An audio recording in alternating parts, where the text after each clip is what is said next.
ตัวเลยกันเดินมาเอามือด้วยกันมาอันนี้เหรอ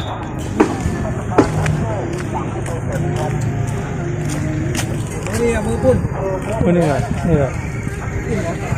เดี๋ยวเขามือปุ้นเอาคนลงมาต้องมีล่ะดอกนี่มือปุ้นอ่ะยังไงมันอ่ะ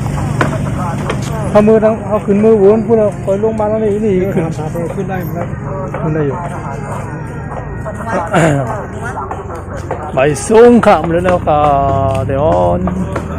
พี่น้องเขามาตัวที่วัดห้วยปากกลางนะครับเนาะกำมาขาดถึงเมื่อด้วยเนื้อปุ่นนะครับเนาะกำด้วยเจ้ามาครับเนาะเดี๋ยวใส่นั่นด้วยครับเนาะ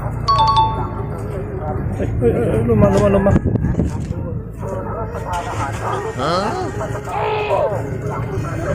ขึ้นเลยนะดู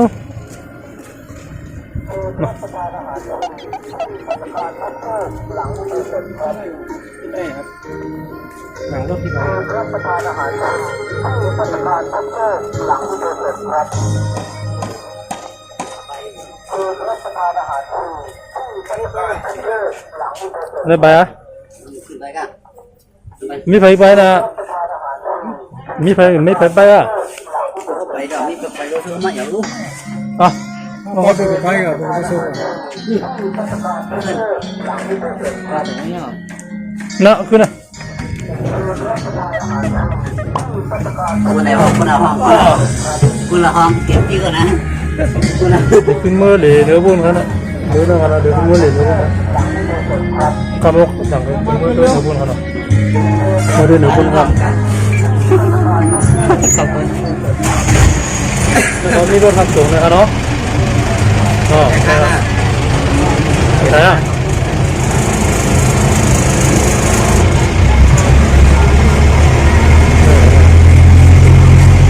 เดินมาดูครับ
ตรงไหนเนี่ย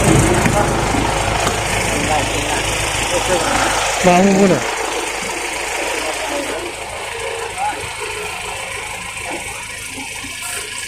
มาลนเยอะๆ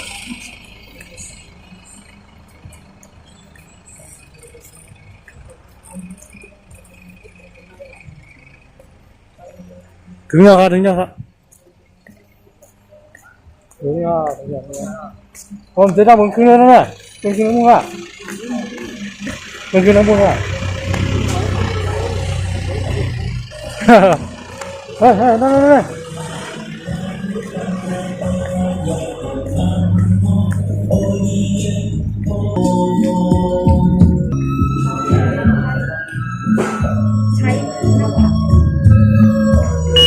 Normal temperature.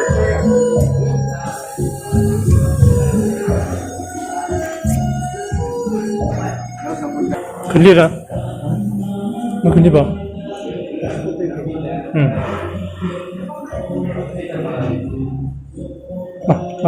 มา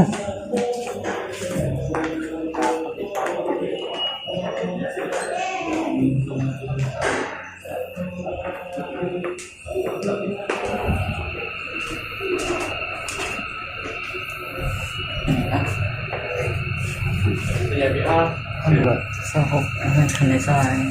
แบบนี้จันหนึ่งถึงเช้าจันหนึ่งถึงจันหก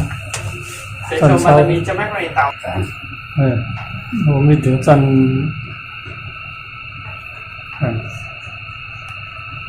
เอาได้ขึ้นประตูที่ไหนนะครับ เนี่ยเป็น ขึ้นไปดูที่นี่ công sân อ๋อ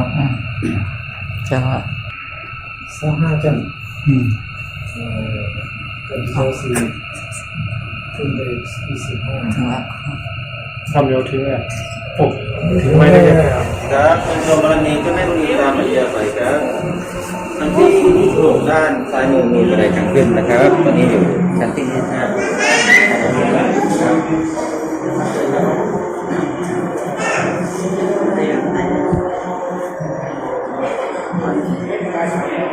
อ๋อรู้สุนะครับโอ้ยอมเป็นหมานะนะครับพี่น้องครับเอารู้สูงนะครับด้วยลุงกับสูงน้ำกันนะ26เมตรยังก็ขายได้ในบ้านได้26เมตรนะ26จันเนี่ย ดูก่อนนะ อ๋อวัดถึงยังครับดึงเยอะเขาเนี่ยนะครับอะไรนะสูงเอาเลยนะครับจันเราได้ขึ้นเมื่อไหร่จัน26เนี่ยครับเราจัน26เราได้ขึ้นเมื่อไหร่นะครับเราตึกอยู่ในเป็นจัน25นะครับเรามาฝากขึ้นเมื่อเจ้ากันนะครับอ๋อโลอุ้ยใจในพ่อหูทีครับ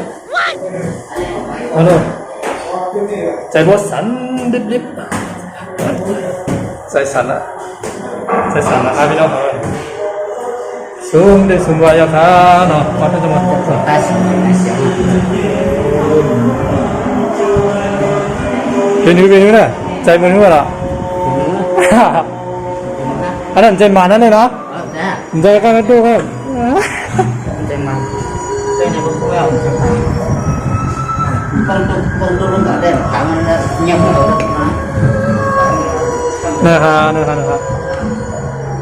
มันน่าสิน้อยเลยนะครับเราสูงได้สูงกว่าครับมาด้วยจังหวัดนั้นมึงกันเนาะมาด้วยจังหวัดนึงนะเดี๋ยวหันนำเราเนาะต้องได้บุญเราได้เป็นวานนะใจเขาได้อยู่กับเดียวนะครับอยู่ตัดตัวนะใส่เสร็จแล้วนะครับทำเอาขาดีขาด้วยดีนะครับเนาะนะครับทำเอาขาดีกับลุงกับพ่อลุงขาเดี๋ยวก็ขึ้นลุงกับด้วยขึ้นที่ไหนกันเนาะไปด้วยจะมันยากกันเนาะโอ้สูงนะครับได้เป็นเจ้าฮุกจังนะครับได้มาเลยมาเลยนะครับอ๋อเลยเหรอนะครับเนาะนะครับเนาะได้เป็นดีบนอันบนใบเฮ็ดหนึ่งนี่มันเป็นขาเท้าหมดเลยครับนะครับขาในมือได้ครับ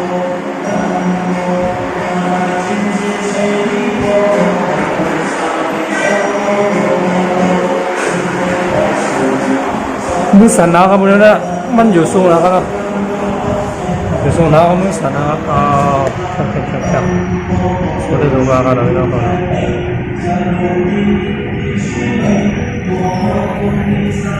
สูงนะครับนะครับ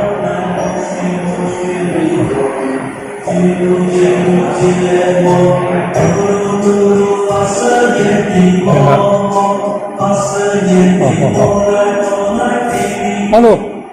มือพอสั่นลำบากพี่น้องเพราะว่ามือสั่นนะครับพี่น้องอ๋อ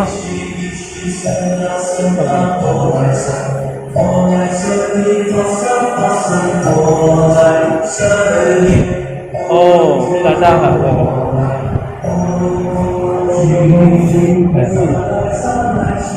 แต่เดี๋ยวเป็นแถวตามกัน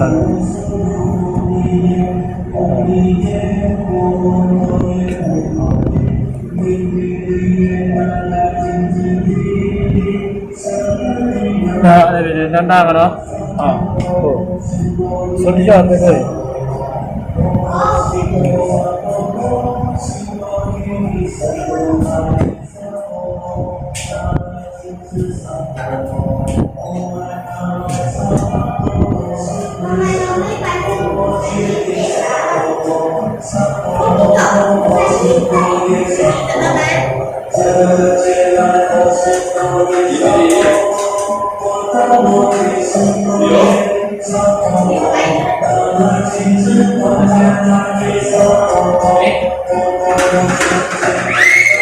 Thank you.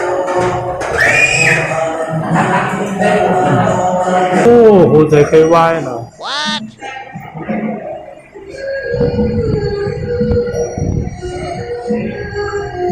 นักอู้มาจะเป็นเบี้ยมันเนาะ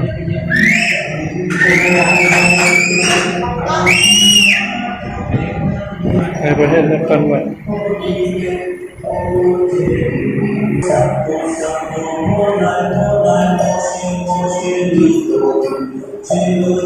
ครับเจ๊ๆครับต้องเลิกสุดๆครับเป็นอาทิตย์เป็นบ้านอยู่นะครับก็จะซื้อเดี๋ยวได้ซื้อคืนเลยครับเนาะ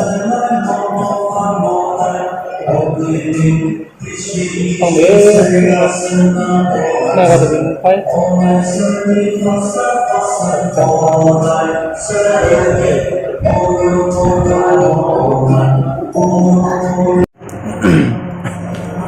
ทำแล้วค่ะติดลงมือย่อหนึ่งลงมือด้วยตั้งแต่พื้นแถวนะครับเนาะนะครับดูนะครับมันจะเป็นจันเศร้าพวกนะครับเนาะ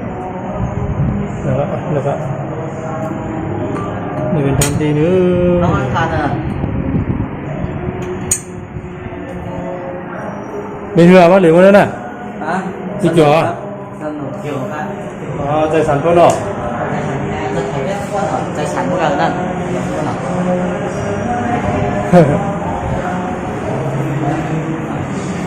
ไปนะไปนะไปนะ มาเลยนั่นแหละมาเจอทุกคน tôi giờ theo nó ở nhà ba ทำจับอ่ะโอ้รู้อุ้ยรู้เป็นข้ามร้านอ่ะเดี๋ยวเข้าไปดูทุกคน อ๋อไปไหนวะไปเลย มา cái đó โอ้ทำไมลงขึ้นยาวทำไม คงบินแล้วก็เลยดู ทำไมลงขึ้นวินอะไรเลยเนาะ คงบินแล้ว แต่ก็ไม่ได้หรอกมัน11คำมาถึงนึงก็เหมือนนั่นทางนี้ใช่ป่ะคำมาถึง8ต้องเนาะ อันนี้เราได้เป็นตอนหนึ่งพวกใครงานยังตีเขาไปได้ตอนสองกันตอนสอง จันสีอ่ะแม่ เรื่องฟ้าถึงลงโอ้ สีเป็นไงสีเป็นหนึ่งยัง สี่โอ้เนี่ย 3 เนี่ยสองหนึ่งโอ้ โอเค ลืมไปเดียวเนาะใส่พวกหายครับเลย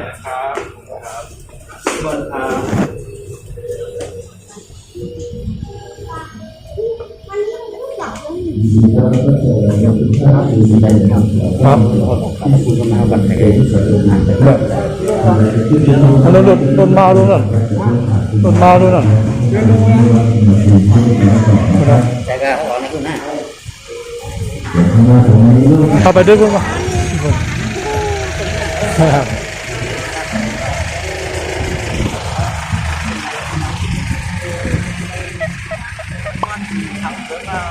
เนี่ยกำแพงเมืองไทยวันนั้นน่ะโอ้เมืองไทยคำนั้นเขาขึ้นมือลงมาอย่างนึงครับเนาะนะครับด้วยทางแพงว่านั่นก็จะเป็นพักตัวเมืองไทยนั่นแหละกำแพงเมืองไทยนั่นเองจำเป็นนะมาเข้ากับด้วยจำ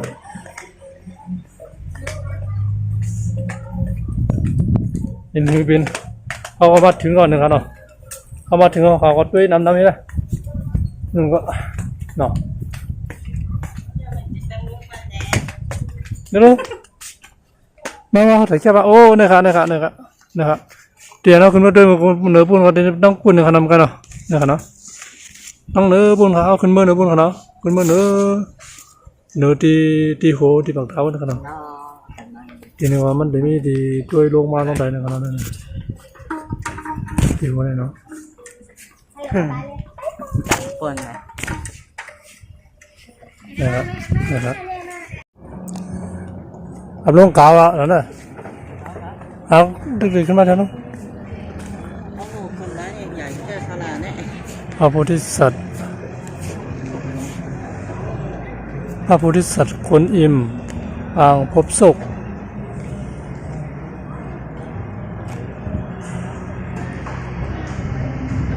นะครับคนมาเล่นน้ำ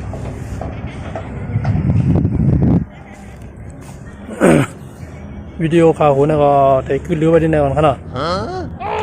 จังไรยากกันแบบแทงวิดีโอนะนะครับเนาะเขากำเขาบอวิดีโอนะก็เดี๋ยวขึ้นมือเนื้อบุญนะครับเนาะ2 จันนะครับเพราะว่าเขาได้ขึ้นก็ติดเลยถ่ายไว้ว่าได้ขึ้นก็ยาวดีในนะครับเนาะทางย่านแบบแทงกันเนาะไป